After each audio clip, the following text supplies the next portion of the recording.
The United States is the epicenter of consumerism. While other countries have their own consumer niches and interests that may mimic or even precede the US versions, the United States is the fullest manifestation of our consumer-driven world. But while it is easy to see these viral moments and products as proof that people simply lack the willpower and the determination to live within their means or ignore some kind of novelty treat that everyone else is standing in line for, it actually reveals the systematic process that has been cultivated and designed over the course of generations to build the ultimate consumer culture. People living in the United States consume and spend more than any other country, and they have the biggest GDP by a huge margin. Sure, they produce way more trash and they emit a huge amount of CO2 every single year, but from an economic perspective, the businesses that succeed in the United States go on to become some of the biggest on earth. The US economy has been the envy of the world for decades. Their cultural exports can be found on all corners of the globe, and the living standards and economic opportunities that exist in that country are unparalleled. But things are shifting. We are watching the world's most powerful economy shudder and creak in the chaotic and quickly changing world that we live in today. And the system that relies on a population of people being able to buy may be crumbling before our very eyes. This is the story of why Americans own so much shit. So if you are still watching at this point, that is great, because this is going to be a slightly different video than what we typically produce on this channel. Typically what we do here is we take a very specific trend within the world of consumerism and then we zoom out to show you the context that has led to its existence. But today, we're doing kind of the opposite. We are going to try and understand and explain the chaos and absurdity of the consumer world in the United States on a broader and higher level. Also, we are not Americans, but we live in Canada and we face basically all the same issues, and our audience is based in the United States, so those are our biases. Bear those in mind. So there is a lot of crazy trends going on in the United States at any given time. And as we said off the top, there's always a lot of comments on our videos and articles online talking about how dumb people must be to buy into these trends, right? In many cases, there is a comment or two specifically talking about how this is a uniquely American experience. The European mind cannot comprehend insert blank, right? And this is a very natural human experience, right? To feel a little morally superior than somebody else when they do something that you think you surely would not do if you found yourself in their Jordans. Because listen, as a Canadian, most of our identity is basically explaining that we are not Americans, despite watching their news, eating all their food, buying into all the same trends that they do, and losing to every single one of their hockey teams, despite being famous for being really good at hockey. It's fine. Let me put it another way. The lowest caliber American consumer is the peak consumer from almost any other country in the world. The consumption patterns of the average United States resident is a story of human psychology hacked and manipulated to drive a particular kind of mindless consumption that we really don't see anywhere else to this degree. It's a story of fear and anxiety and other emotional triggers soothed by a single medicine: buying more stuff.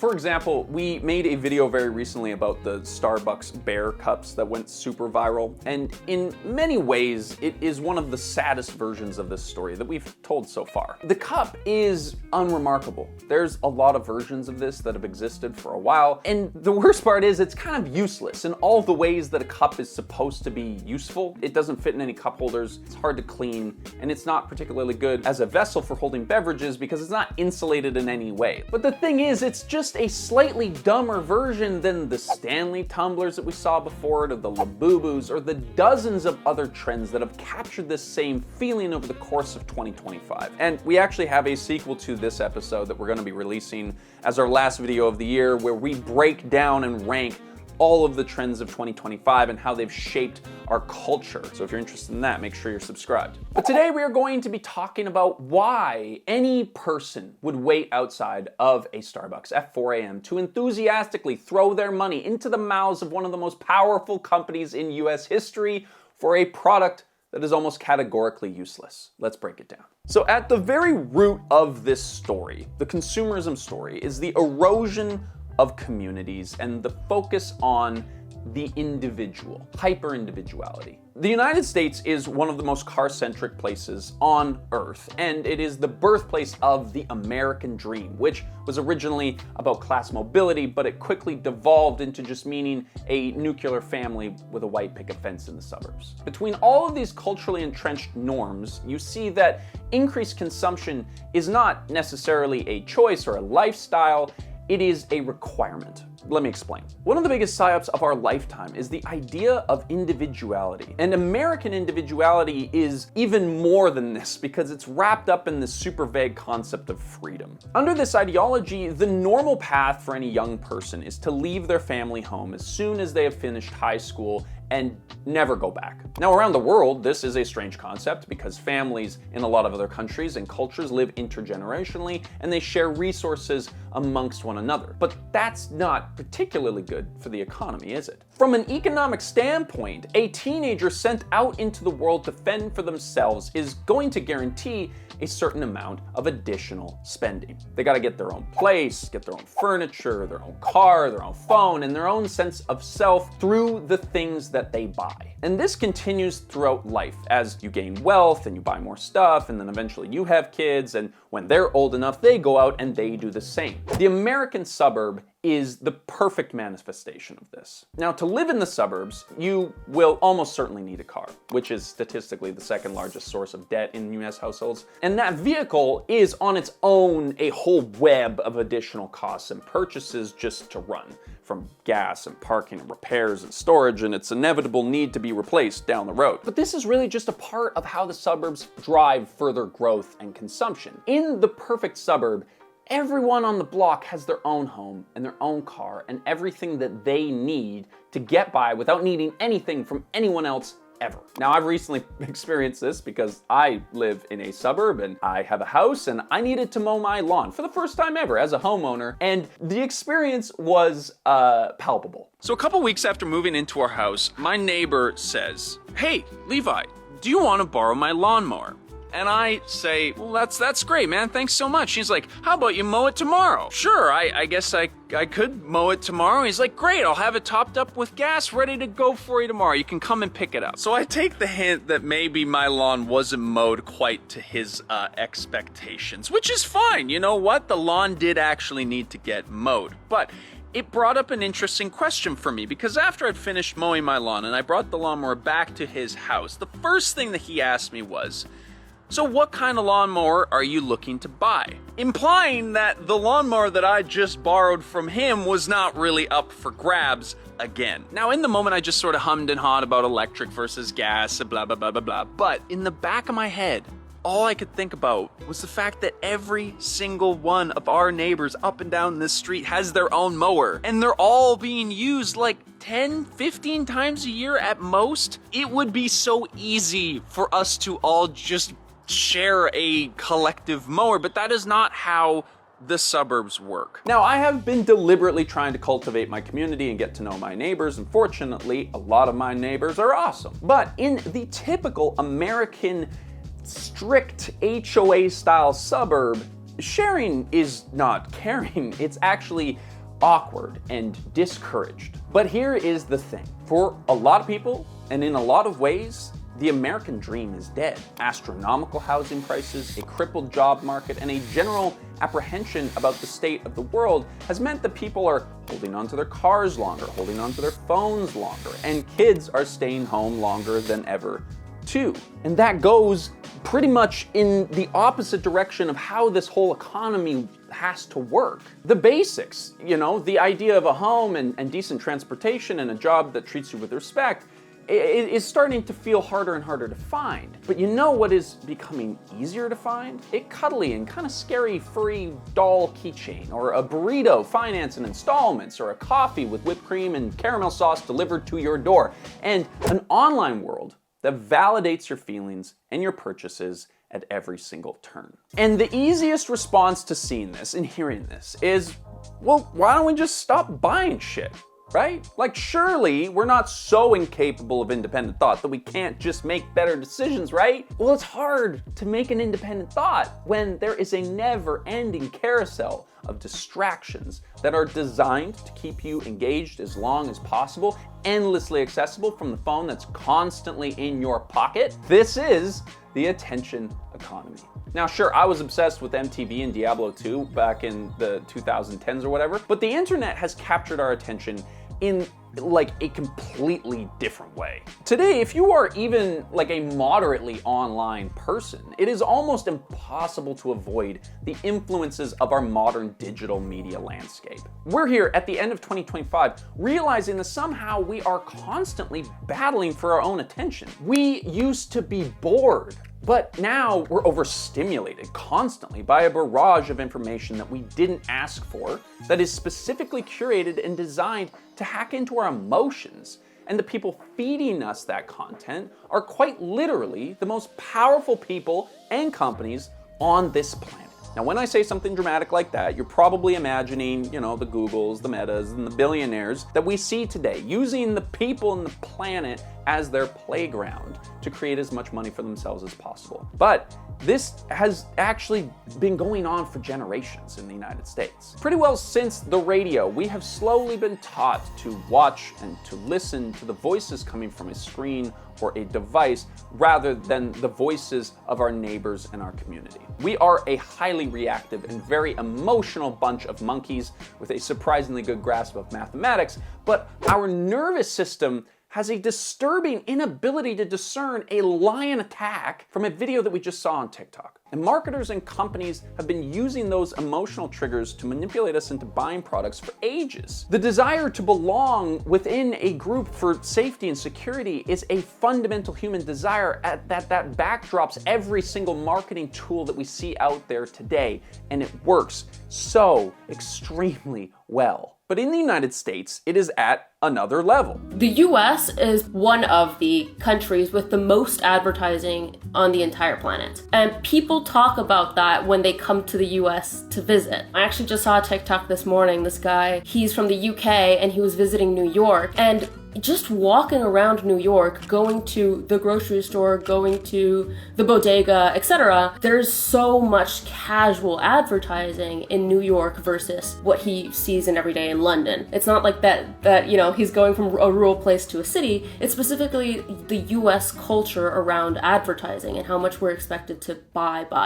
As a Canadian, every time that I've ever gone to the United States, it's like you cross the border and the billboards just like appear out of nowhere. There is just so much advertising in that country. But today, things have been taken up to an entirely new level. It's estimated that we see upwards of 5,000 ads per day compared to 500 in the 1970s, but that's not necessarily going to guarantee a sale, right? So they have to make it as easy and convenient for you as possible to turn that emotional reaction into a purchase decision. If we're expanding on the amount of ads we see today versus the 70s, I mean, first of all, we have access to more screens, which is definitely a big factor. But I also think that advertising is more necessary when products are worse because it requires more convincing and more magical thinking and more embedded ideology in order for you to be convinced to buy a shitty thing. The whole function of our economy is like, if we don't sell shitty things, then we run out of things to sell. In the 1920s, they invented a bunch of like mass producible stuff, like the automobile and the refrigerator and the washing machine, and everyone had a radio. Because there was so much demand for this stuff, everybody got jobs producing it. And then by the end of the 1920s, everybody had everything already, and they didn't make stuff that breaks every 2 years like they do now. The whole US economy was like, oh, okay, we can't make stuff that functionally lasts a long time,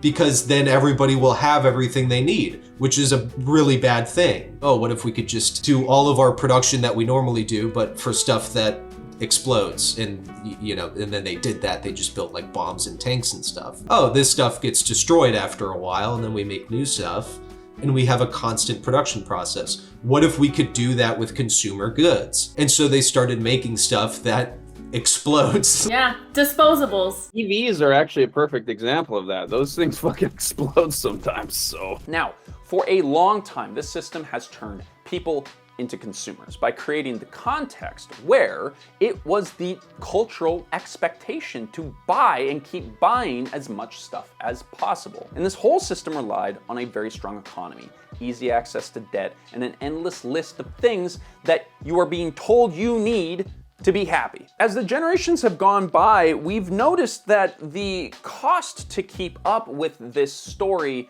isn't really being matched by our wages. And so what has happened is people are going further and further into debt to try and maintain this dream. Household debt in the United States is at an all-time high right now. And along with it, we're seeing a bit of an awakening. Slowly, it seems like people are starting to realize that they were forced into the system against their will, and that it isn't for the consumer's benefit, but for the benefit of those who sell the products. And as the American dream dies for millions of normal people, we see the system not bailing them out, not trying to help regular people get back on their feet. It's just squeezing harder to try and get more money out of people in order to bring profits back to shareholders. And this is playing out all over the place. Like, it is on store shelves and it is on news feeds and everything, but it's also happening on political stages and in boardrooms, and it's somehow just getting worse. Where in the past, companies had to at least sort of put up the veil of being sincere and well-intentioned with green marketing or a rainbow during Pride Month, we are now seeing a shift away from any kind of ideological signaling to just openly hostile attempts to try and gouge us for our money and attention. Because they know that the more that we argue about the logo of our favorite restaurant or the intentions of a viral ad campaign, the more that we're distracted from the things that actually matter. We've been making videos on this channel about marketing manipulation and consumerism for 4 years, and the shift in the last year has been astounding. As we watch millions of people across the US losing their jobs, going further and further into debt, we are also watching the tactics of capitalism squeezing people harder than ever while profits for billionaires keep going up. And it just feels like at some point, there's just not gonna be any more money for the system to keep operating the way that it does, right? Gambling's everywhere now, even for kids. We have increasingly addictive products that are being pushed on us every single day. New substances that you can use to screw up your life. Like, we run a YouTube channel talking about how messed up consumerism is, and it's genuinely hard for even us to keep up with all of the scams that are going on nowadays. So the next time that you see a product that is selling like crazy, that just makes you want to shake your head, remember that there are millions and millions of dollars and some of the most sophisticated psychological engineering going on to make that possible. And that very likely, if you were in their circumstance, you'd be doing the same thing too. And hey, if you made it to the end of this video, thank you so much for being here, for watching this video, and if you're subscribed, for watching some of the other ones, if you have. We also have a Patreon page that we are trying to build and cultivate as a community to keep like-minded people in the loop about what's going on, but also provide some positivity in a world where there isn't a lot of that. We have a Discord group where we vent about consumerism news and where we share inspiring stories and ideas that are fighting against it. It's also one of the best ways that you can support this channel and the message that we are trying to communicate into the world for free every single day. Either way, thank you so much for watching, and we'll see you next week for our last episode of the year, which is gonna be a banger.